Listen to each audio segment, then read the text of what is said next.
This is the story of... You can read along with me in your book. Let's begin now. Professor, the captain retorted sharply, I'm not what you would call a civilized man. I've broken with all of society for reasons which I alone can appreciate. I therefore don't obey its rules, and I advise you never to refer to them again in front of me. In 20,000 Leagues Under the Sea, Captain Nemo is a real asshole. He's completely amoral. He does not care for human beings.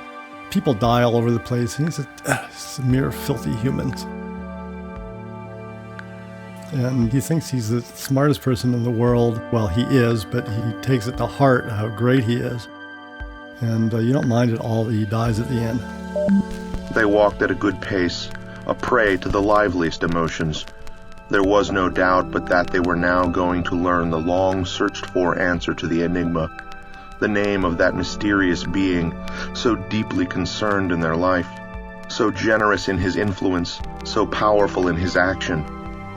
Mysterious Island, 3/4 of the way through the book, just out of nowhere, he appears on this island with his submarine. And going down in the maelstrom must have made a big impression on him, because he's not an asshole anymore.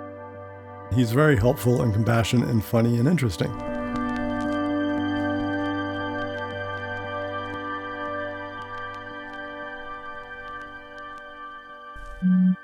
Why did I leave my old name behind?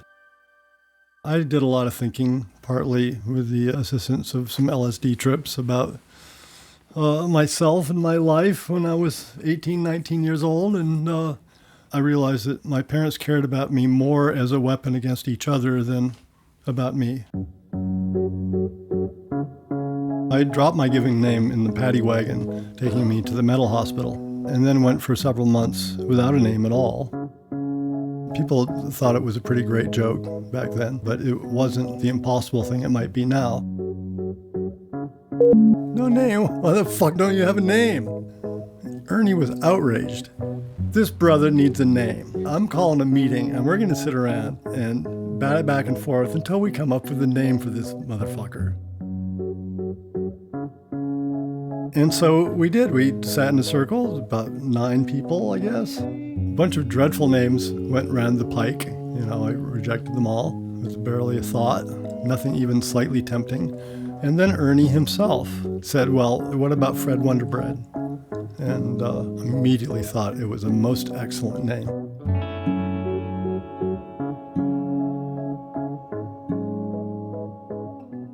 I anticipated that my time at this commune would end at some point. Hitchhiking was my mode of transport, and I knew that at some point a cop would stop and ask to see my ID and ask me what my name was, and if I said Fred Wonderbread, then I would just be in a world of trouble. And I needed a last name that wasn't so obviously fake as Wonderbread, that I would know was a joke, but the cop probably not know was a joke. And so it was out of that interior conversation that Nemo came. Captain Nemo himself also had this attraction to anonymity, because Nemo means nobody.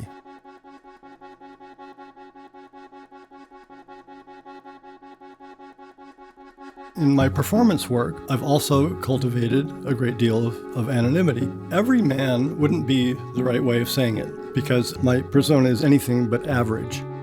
But it's definitely an unknown quantity, something out of left field, and you don't have enough grasp on who this person is to be able to guess what's going to happen next.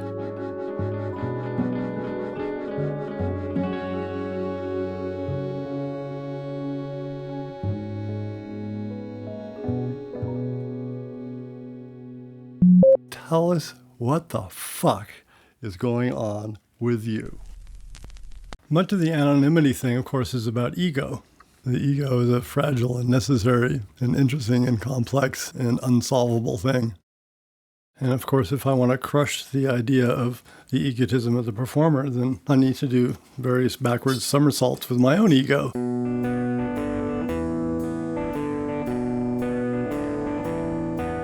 I was on the fringe of the super rich, all during my childhood and adolescence. I met really important cultural figures, Nobel Prize winners in literature and so forth. Then I left home at 15, basically, and became a street person right away. The ruling class is almost completely cultureless compared to the underclass. Their culture is based on what they like and what they're used to. Ruling class culture is all like received wisdom. They think they love the ballet and the symphony, but they're fucking bored to death.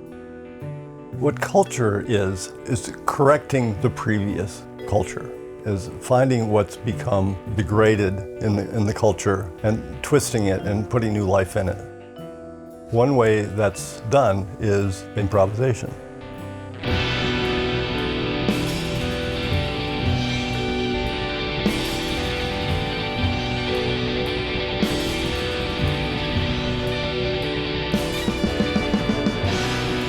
It's actually really, really simple. I'm a pure improvisational dancer, meaning I don't determine anything I'm going to do. But as to exactly what I do, that is entirely a matter of the arc of the set. And sometimes it results in spectacular things that you could not choreograph. Of course, there's a lot of failure involved. But you're not taking a risk if you're not really courting failure.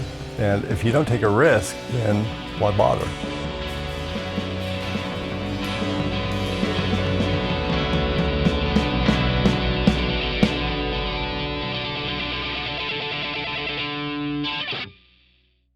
It's a little hard to put your finger on the value of Fred for the band.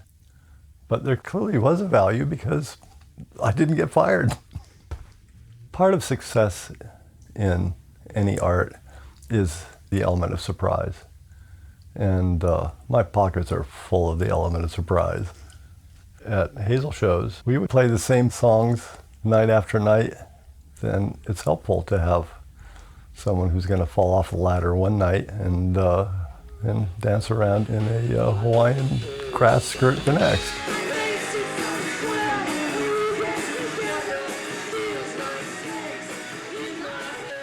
For years, I wondered if I shouldn't be working out to prevent injury and to have more energy and performance and all that stuff. And then I went, what? I don't want to bring Gold's Gym energy to performances. I want to bring homeless energy to performances. Wait a second. This is a dangerous psychotic who wandered in off the street and has taken over the stage.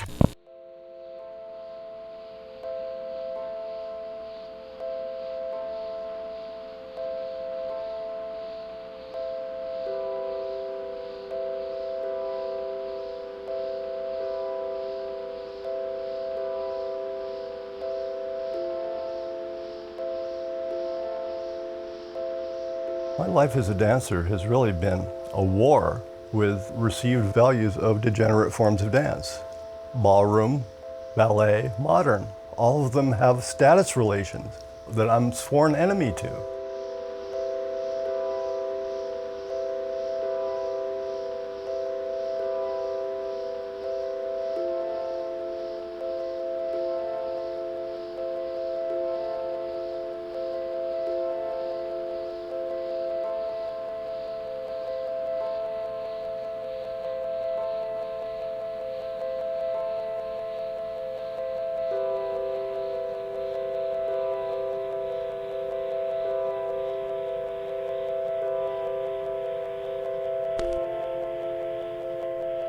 Every artist is up against macro memes, which is a cultural construct that is so large and complex that we're all swimming in it. It's like the Matrix. Maybe because of the power of the macro meme, then a dancer has to pull out supernatural effects to break through the wall.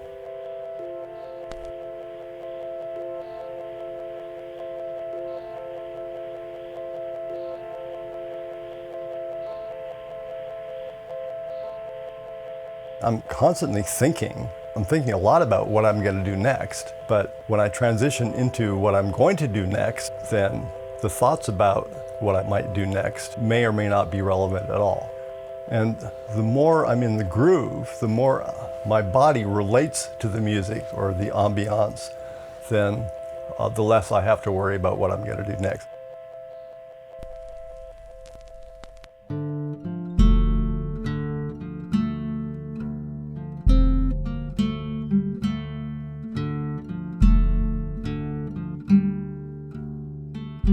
An artist's job is to overthrow the dominant paradigm. Sometimes you do it by creating very fragile and beautiful and inoffensive things.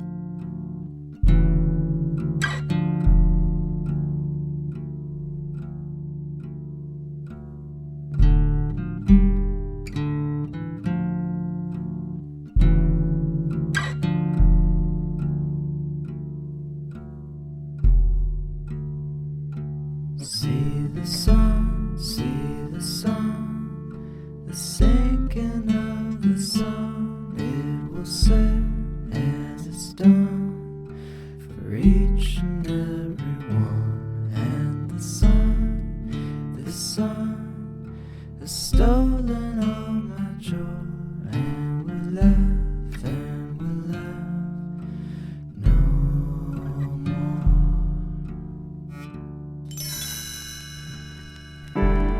Then there's the story of the cave of the Cyclops. When he's first captured, the Cyclops asks his name. He says, "Nobody is my name." Cyclops says, "Oh, that's a funny name, but so, okay, nobody, whatever." Okay, 2 weeks later, when Ulysses pokes his eye out with a sharpened stick, the Cyclops, of course, goes berserk and summons all of the neighboring Cyclops with a mighty roar, and they come running to the door of the cave and say, "Is everything all right in there?" Cyclops goes, "Nobody's trying to kill me." And they go, "Oh, okay, no problem." And they all go back to their homes and don't rescue him.